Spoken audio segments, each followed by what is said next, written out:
Hello everyone, it's Sandra and welcome to today's video. I wanted to just kick it old school and do a get ready with me. I don't have any hot new products to share with you. It's going to be a shop my stash, and it is cold, miserable. I don't love winter, and I live in a place where winter is a solid 4 months out of the year. So this is the time of the year where I just kind of cling on to the little things that bring me a little bit of joy. Obviously during December, at least, we have the Christmas festive spirit keeping us going. January and February are a little bit rougher, but cozy knitwear, funky earrings, and a nice makeup look always cheers me up when it's cold outside. This is an old Cause cashmere sweater. These are from a Japanese jewelry brand called Hirotaka. Highly recommend if you love pearls, but you want something a little more modern. Absolutely love their stuff. And then this is an Hermes ear cuff. They do it in a bunch of different colors. This is just like a taupey. There's a taupe leather component, and then the metallic part is rose gold, but it's not too pink, so it just kind of works with everything. For my makeup look, definitely wanted to do a red lip because, red lips for Christmas, very, very groundbreaking. I decluttered my red lipsticks earlier this year, and I only kept 2.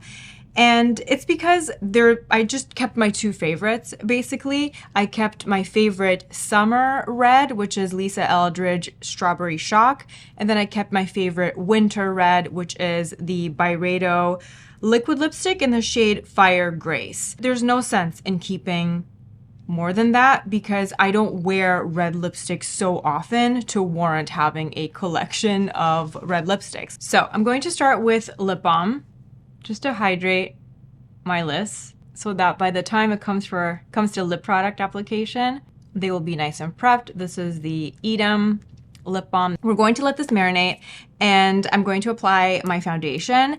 I want to use my Koh Gen Do Aqua Foundation today. This is in the shade 213.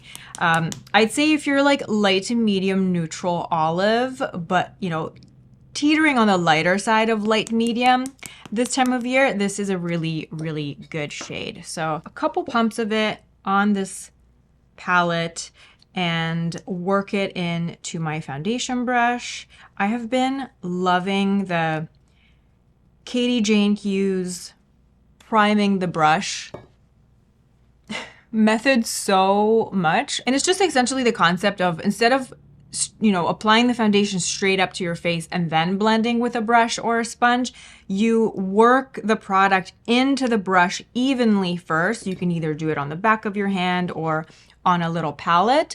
And then once you get the product worked into the brush evenly, then you very gently start applying it. And the result just looks really, really natural. Really easily build it as needed just by doing light layers, strategic layers, building up the coverage where you need it. I have a blemish right on the border of my lip, which is arguably one of the worst places where you can have a breakout. I'm also taking a smaller brush. This is a Sonia G concealer brush, and I'm taking whatever's left on the palette with the foundation, and I'm going to apply it on my nose to help tone down some of the redness. I made an appointment. I'm getting V-beam laser on my nose in January, so hopefully a few sessions of that can help with redness, because I tried BBL and IPL and they did not help with my redness at all. It depends on the situation. I mean, I know some people that have had really good results with those modalities, but for me, for my redness, those did not help with my redness at all. So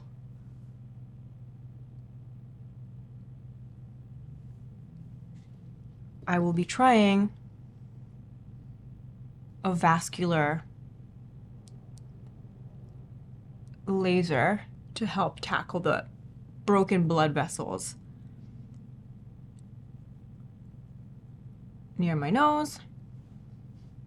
But until then, we have makeup. Under my eyes, I'm using my corrector, the Sisley Phyto-Cernes Éclat in shade number 2. This is like a ride or die product for me. And I do like a sponge with this. It's a really nice peachy shade, so it works very well to counteract the darkness and the discoloration that I have under my eyes. For concealer, I'm using the SurrealSkin concealer. I still don't love this, but I do want to use it up, and maybe it will grow on me, you know, but it's not my favorite. If I do let it dry down a little bit under my eyes before I blend it, I can get a better performance out of it. So that's how I've been using it.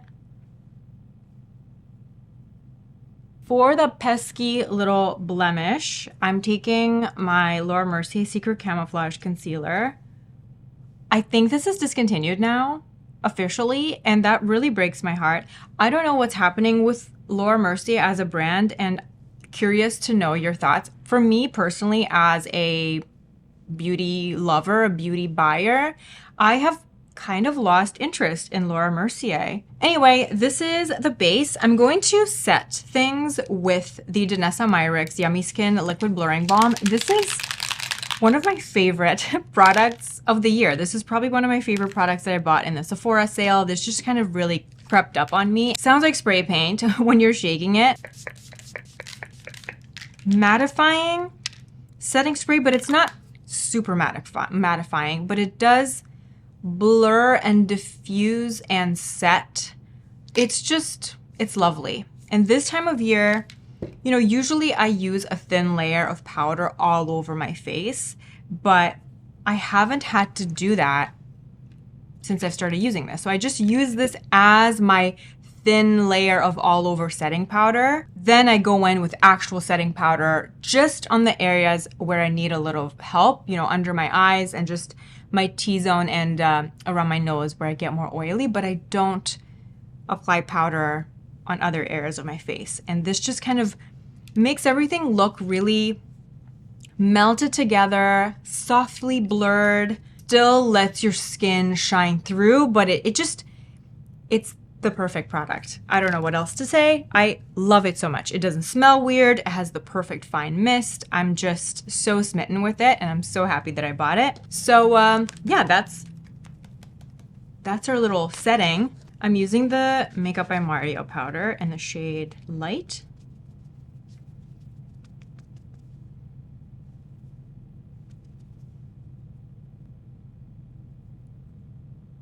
For just a little bit of extra coverage on my nose where I have most of my redness, I'm taking the Chanel Powder Foundation. And this is in the shade B30. And this is a Morphe brush, the A14. And I'm doing like a thin veil of powder just to help conceal a little more of that redness. All right, let's do the lip. I'm taking away the lip balm. Gonna have a lip brush handy as well, and I'm starting with a very, very thin layer. It's so comfortable. It's not drying at all. It's not like a heavy duty liquid lip that's transfer proof or anything. It just looks and feels like velvet on the lips. It's super, super comfortable. You will get some transfer with it if you're eating, drinking and all that, but it just fades very elegantly. Blot off the excess, almost to do a stain. And then we go in with lip liner to help correct the shape. Dior Nude Line.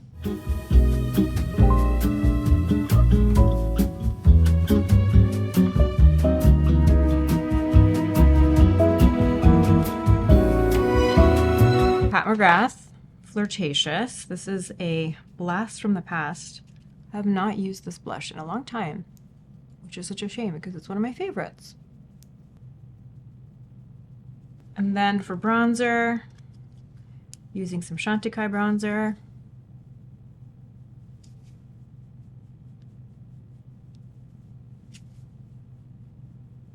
I was just using some of these browns from my custom Lisa Eldridge palette. One of my favorite things about Lisa Eldridge eyeshadows is that you can just kind of buy shades individually. I only ever bought one pre-made palette, the Vega one, and then every other eyeshadow I just purchased individually, and I've just kind of made my own little custom palette, and I interchange things depending on my mood. I think these two are from the Fawn palette. This is from the Cinnabar palette.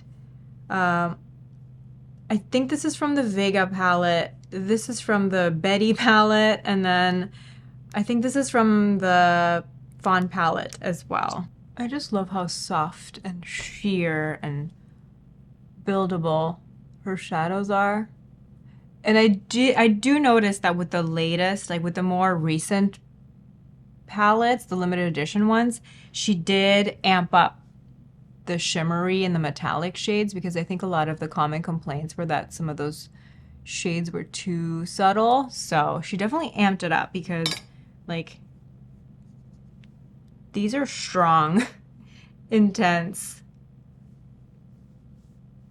payoff, and they're very, very pretty shades. I'm not doing any crazy eyeliner or anything. I just want a soft definition. I feel like I still need something on the eyes to balance out the boldness of the lip. I'm actually going to take a little bit of this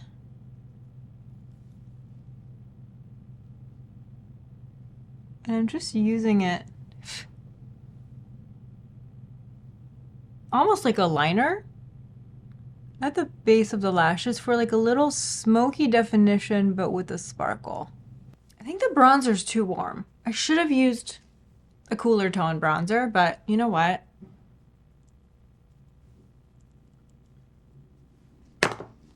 Plot twist, I took the red lip off. Something wasn't right. I don't think I made the right decision with the lip liner. I didn't love the contrast, the boldness. And now that I took it off and I see this just makes so much more sense. It's so much more cohesive. So I think we're just gonna do a nude lip. Surprise, surprise. This is why I decluttered all of my red lipsticks. Let me do Fara Homidi Minky. A couple of things were off. The bronzer, I think, was too warm for the lip. Since this is more of a cool toned red, I should have done the cool toned bronzer. And then I also have this blemish that's still kind of raised, so it made it hard to get that really crisp. Whenever you're doing, like whenever I'm doing a bold matte red lip, the edges have to be very crisp, and that's hard to do when you have a honking blemish that's a raised bump.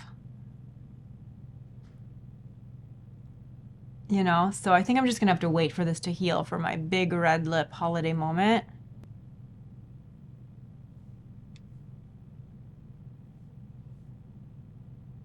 This is Byredo Earth Dust lipstick.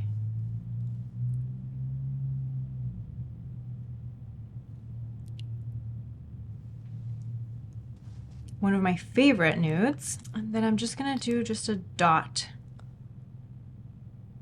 of lip gloss in the middle for a little bit of boost of a hydration. It's just so funny how much more at home everything looks with this lip. It's crazy how just changing the lip color can change the entire mood of the look. It's interesting because I was looking back at pictures, just old pictures, and I used to wear red lipstick so much more frequently when I was in my 20s. hence why I had a whole red lipstick collection. I had a whole bunch of them, and I used to love them and go through them. And NARS Corella, I think, was my number one favorite for a long time. And then Red Square was another good one. Just I had a whole NARS matte velvet pencil phase. Now that I'm in my late 30s, I only reach for a bold red lip a handful of times a year. That's why I did that big declutter. I feel so much more at home myself with like a nude shiny lip. So this is gonna have to wait to have its moment. Again, thank you for being here. Let's chat. How are we feeling about red lips these days? Are you noticing as you're getting older, are you getting more into them? Because I also see that side of the coin as well. There are also some women that I've seen and that I've talked to that love a bold lip even more as they're getting older, because it's just such a quick and easy way to make an impact. And I think a bold lip with beautiful silver, white, gray hair, I think that looks really, really cool. I'm obviously not writing off a red lipstick for myself forever, but perhaps I'm just entering a phase in which I'm not as drawn to bold red lip looks as I once was. Very excited to talk to you in the comments. Thank you so much for being here. I really appreciate you. And I hope that this video inspired you to just bust out some makeup that you already have. We don't always have to be buying something new, the latest and greatest, in order to have a good time and feel good and confident and just playing around with the makeup that we have. Thanks again for watching, and I will see you in my next video. Bye.